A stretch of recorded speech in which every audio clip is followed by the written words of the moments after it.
Yeah. I'll strip off. I said, go fuck yourselves. Yeah. Strip off. My head's bleeding. I need medical attention. Yeah. You're jumping on me. I've just been attacked. I'm the victim. Yeah. So anyway, yeah. What was his name? 091 anyway. It was his number. Yeah. So they just leap on me. Yeah, right. And the train go for the leg each. Yeah. And an arm each. Yeah. And one gets you by the neck. Yeah. So they're choking me. Yeah, right. So I start to recite my Japanese poem. As a mirrored surface reflects whatever stands before it. And the valley carries even the smallest of sound. So must the karateka empty his mind of wickedness and selfishness in an attempt to act appropriately to anything he may encounter. I got about 3 words into it. Yeah. And he choked me out. Cuts me clothes. I wakes up freezing cold, lying in a pool of my own blood. Yeah, no clothes on. And I'm not right. I'm actually, I know that I'm not right. I dips my hand in the blood and I writes on the wall, big letters, my turn will come. Yeah. Nothing else. Yeah, right. Then they make me, I can't walk. They fuck me up. Then they make me hobble out for my food. Yeah. As I'm hobbling for my food. Yeah, right. The same screws that I've done me in. Yeah, are there. Yeah. And I'm just telling them, I said to them, you're a bunch of wankers. Yeah. And if you think this is finished in this place here, yeah. Why you've got me in this dungeon? You don't know who I fucking am. Watch what happens to you. Yeah. Watch what I fucking do. One by one, they came and see me. When see, that was before the case got dropped. Yeah, everybody thought I was getting guilty and I was going away forever. Then all of a sudden now, yeah, right, I'm getting out in fucking January. They all start coming and seeing me. Stephen, I was just doing my job, and I said, one day you'll come home, yeah, and you'll come into your house, yeah, right, and I'll be on the couch, yeah, right, with a mag light and 2 nasty and we'll be waiting for you. Wasn't going to do it. Just terrorizing them, yeah, just let them think, I'm too smart for that, yeah, right. I'm taking them to court. You understand? I'm taking them to civil court, yeah, and with the evidence I've got, and with the stuff that we're doing, yeah, right, it'll be allowed to court settlements. Yeah, right. They don't want me making it clear and known the evidence that I've got on them. You understand? Yeah, right. Because my solicitors wrote for the CCTV, yeah, right, of the search cell the day after, told them not to destroy it. Yeah, the campaign to redress the balance started while I was in my cell. Yeah. So that was the second time that I ever got knocked out. That was in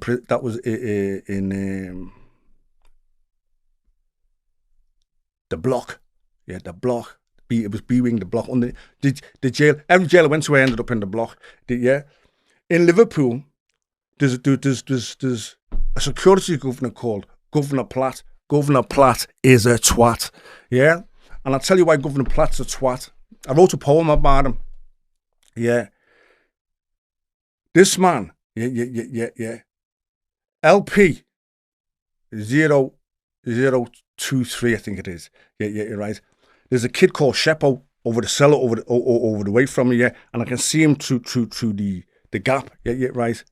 They've gone in, yeah, right, and they've muftied him, but I can see them muftiing him. Yeah, right. They've kicked fuck out of him, stamped all over him, yeah, right. And I'm shouting out the window, come over here and do that to me. Come over here and do that to me. Little did I know that they fucking would, yeah.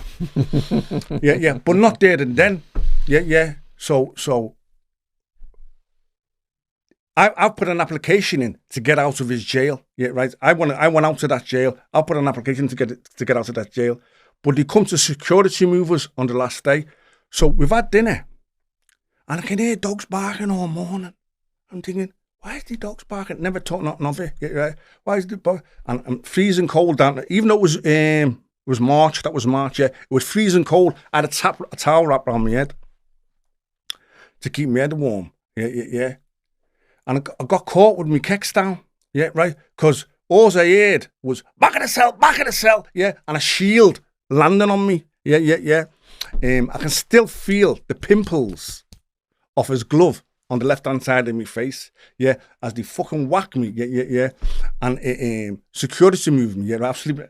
The security moved me in the van, naked. But why it got me out is I write all the time. I've been recording everything that I've seen. Yeah, and I've been taking the numbers of everybody and taking what they've been what they've been up to in the jail. Yeah, and the Governor Platt wanted my my property, so they moved me and left all my property. When you get moved and your property isn't with you, it's a nightmare. You get me? It's a nightmare, and you got to wait for your property to get up with it. Yeah, they ended up having to send for it in a taxi because when I got to Preston, I refused to go in the cell. Yeah, I refused, and they didn't want to fight with me. Yeah, right. And I said, all I want is me gear. So the woman governor came and see me, and she said, if we send for it in a taxi, will you behave yourself? And I said, if you give me my gear, of course I'll behave myself.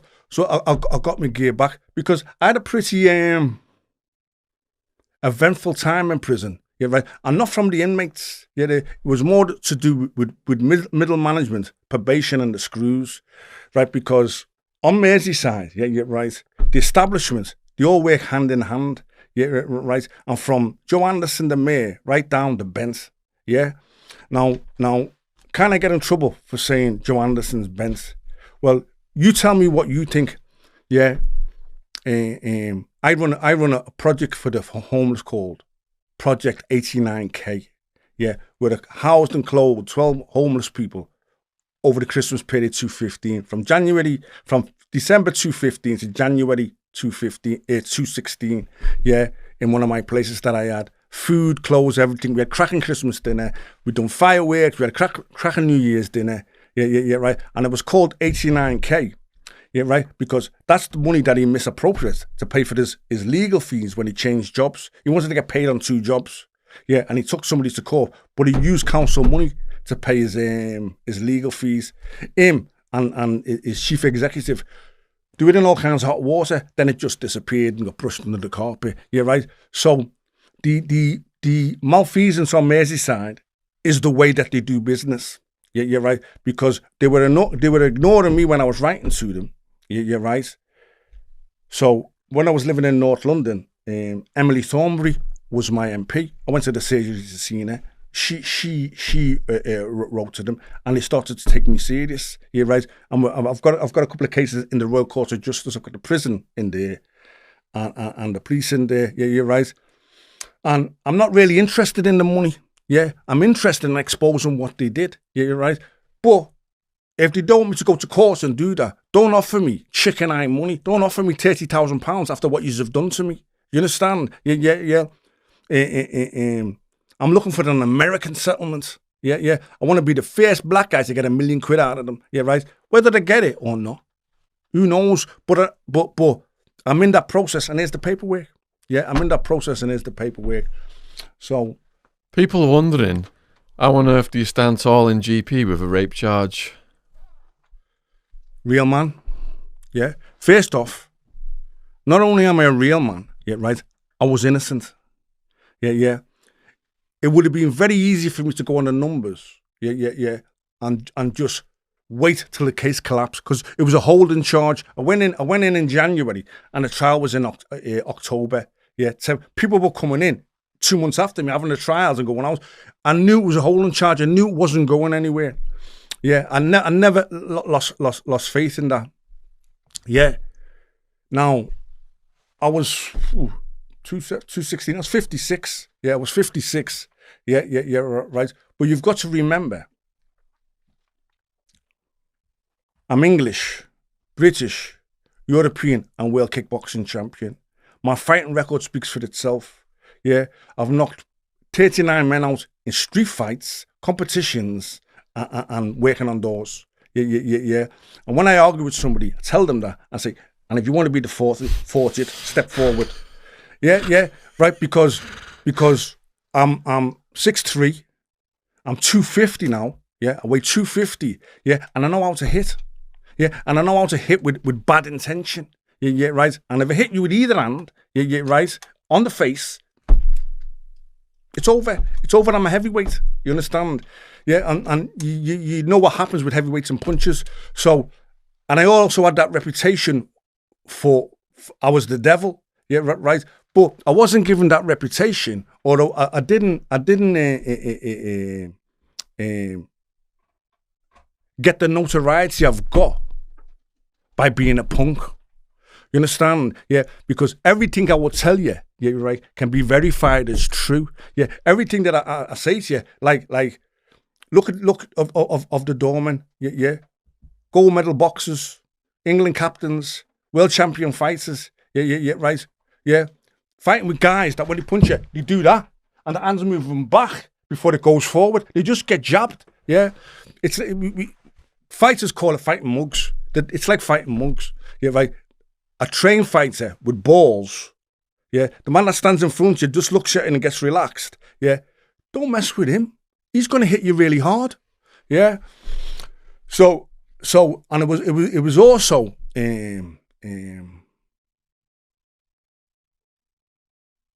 a demonstration of my macho. Yeah. Because apparently I was going to get fucked in prison. Yeah, all kinds was going to happen to me. Yeah. I did get whacked from behind off a 2-strike lifer. Yeah. Who's never getting out of prison, who ran away to the screws. Yeah, right. Who the very next day in healthcare had his arm, the same arm that he hit me with, yeah, ripped off at the shoulder. Yeah. Proper pulled through the railings and just twanged the other way. Yeah. So that was my only real incident in prison. Yeah. Sorry. I've got to give props to one man. Yeah, I've got to give props to a guy called Paul Wilson. Yeah. Paul Wilson. I robbed him when he was a young lad at 19. I robbed about 5 keys of brown off him at gunpoint. Yeah.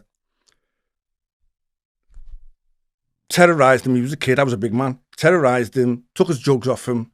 Yeah. And then I ended up at Risley. And he was kind of running the wing at Risley. And they've moved me to Risley, but they've put me on a wing with about 6 or 7 geezers that I've robbed because they're trying to get me done. Yeah, right. They're trying to get me done. Yeah. Everybody, I'll tell you how they were trying to get me done when they sent me to the nonsense jail. What's it called? It begins with a W. Can't remember the name of the jail. But anyway, so Paul Wilson, yeah, calls me into his cell, closes the door. Yeah. His chest's going. I can see his chest going. And he goes, "You robbed me when I was a kid. I'm not a kid now. I'm a man. You owe me an apology." So I apologized to him. Yeah. I said, it was a different time. Yeah. I regret some of the things that I did. Yeah, right. But I respect what you're doing. Yeah. You've closed the door like a man. Yeah. And you're putting it, and he put it on me. Proper put it on me. Yeah, right. He's the only one. While I was in jail, that took me in a pad, closed the door and said, "Let's have it, Frenchie." He's the only one. And I apologised to him, not because I was frightened of him, because it was the right thing to do. Then he got me a job. He was running the wing. He got me a job on a servery.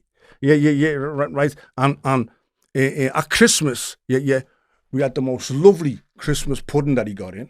Yeah, and we had drinks, and he made it really nice. Yeah, and he gets called a snitch. He gets called all stuff. The police blackmailed him into prison. Yeah, said, if you don't fucking plead guilty, yeah, we'll nick your beard. So I have respect for him. So in my prison years, did 3 years prison, he was the only man that ever really put it on me. Paul Wilson from Everton. Yeah, and he put it on me because I robbed him when he was a kid. Yeah, and he demanded an apology off me, and he got one. Yeah, you're right. And it wasn't out of fear. Yeah, you're right. It was the right thing to do. And we had an accord bordering on a friendship. You understand? An accord bordering on a friendship, because that game's, it's a weird game. Yeah, so I wanted to tell you about Dickhead. Yeah, right. Now, as I told you, Ricky Gaynor killed Andrew John. Ricky Gaynor had to other people's minds more reasons to kill me because I hit him with a bat. But me and Ricky sorted that out. Yeah. And I'm at Liverpool Magistrates Court, and my solicitor that I get is a guy called Richard Whitehead. If you shorten Richard down, what you get? Dick. And if you shorten head down, what you get? Whitehead. So he was a dickhead, and I'll tell you why he was a dickhead. Yeah. So I'm on an attempted murder charge. Yeah. Margie's been chopped on his neck. Yeah, he's got a big chop mark on his neck. He's got his hand up. He's been chopped on his arm, and he's been run over. So they've said it's attempted murder. Yeah, right. We're going to see if it's going to be sent over to the Crown. Yeah, right. But we've got a grip of him. All the lads have got a grip of him and explain to him, look what you did. Look what you did. Look how you're acting because you're smoking crack and all that. And now you want to get one of the boys nicked. Yeah. You need to sort your head out. Yeah, you need to take your licks, sort your head out, and go in there and tell them that you don't want to carry on with the case. So he agrees to do that. So Richard Whitehead says to me, no, we can't do that. We can't do that. They won't allow you to do that. Yeah, this is how I know the court system's fucked. Yeah, I said, they won't allow you to do that. You're sacked. I'll do it myself. Yeah, I sack loads of them. Listen, I've had one say to me, I don't work to orders. I work to instruction. I said, well, if you can't take my orders, you can't be my barrister. Yeah, right. Because I'm not gonna let you sell me out on some bogusness. Yeah, because they'll sell you out and go and play golf together. So anyway, Modgy goes in, tells the judge he doesn't want to carry on with the case. Case is quashed. I come on to Richard Whitehead and I said to him, you are now officially a dickhead. Yeah. And every time I see him, he puts his head down and go, hello, dickhead. Yeah. And true story. You understand? Yeah, right. Turns out, I found a few years later, it wasn't really about that. It was about getting the more, because then I was legally aided at that stage. It was about getting a few more appearances. Yeah. Getting 200 or 300 pounds for 5 or 6, 7 appearances. Not worrying about, I'm on a murder charge, get me off it. Yeah, right? So that's when I moved and I found the best solicitor that I've ever had. A lad called Paolo Martini. Yeah. Paolo Martini worked for Cobley's. And I was on the run. I was on the run for a guy that had allegedly been burnt with an iron. Had his car took off him. Yeah, the people who took his car off him took it down south and traded it for a Lexus. I like Lexuses. Yeah, right. This guy, the drug dealer, he was a heroin dealer, been burnt with an iron. And my friend Darren Alcock, yeah, got 7 years for it. Yeah, right. He was arrested. Yeah, right. I just got out of the Lexus. I seen him drive by the bank. He gets picked up. Yeah. I go on the run to Manchester. I'm on the run. I'm living in Rusholme, Daisy Bank Road. I was living in Rusholme, Daisy Bank Road. Had a nice little flat there. Yeah, living under an assumed name. Yeah. And it comes to me. Yeah, right. That I'm going to be on Crime Watch. Yeah. Johnny Phillips, God rest his soul, comes to me and tells me he's going to be on Crime Watch. Yeah. My mate Curtis Warren, he owed me £10,000 off something. Yeah, right. And I'd asked him for it while I was on the run, and he wouldn't pay me. So he fell out with Johnny. Yeah, right. He fell out with Johnny, and Johnny'd come and found me in Manchester. Yeah, right. And started telling me where Curtis' stashes was. Yeah, right. Now, you can't keep my money. I don't give a fuck who you are. You can't keep my money. Yeah, you're right. And if you won't give me my money, I'll go where your money is and take it. Yeah. And there's a lad called MK. That's all I'll say. He'll know who he is. But MK blew us up. Yeah, blew me and Johnny up to Curtis. Yeah. I turned up with a guy that I call a Scorpion. It's in the book. I turned up with a guy called a Scorpion. Yeah. Mick Hartley, one of the most top con men I've ever known. Yeah, right. And he's CID. Yeah, he's gone on the door. He's going to get in. I'm in the bottom of the car with me kit and me tools. Yeah, waiting for the door to get open, and I'm going to go in. And apparently there's 750 grand in the loft. Yeah, right. I'm only going to take my £10,000. Yeah, that I'm owed. Yeah, and the lad, Ray Bell, a lad called Ray Bell and a lad called Lisa come running out. It's gone, Frenchie! It's gone! We know all about it. Running down the road. They've run down the road 90 miles an hour. They tell everybody they chased me. Yeah. They've run down the road 90 miles an hour. That night, that's very nice, somebody knocks at my mother-in-law's and gives her £10,000. So I've got my money back. Yeah. So Johnny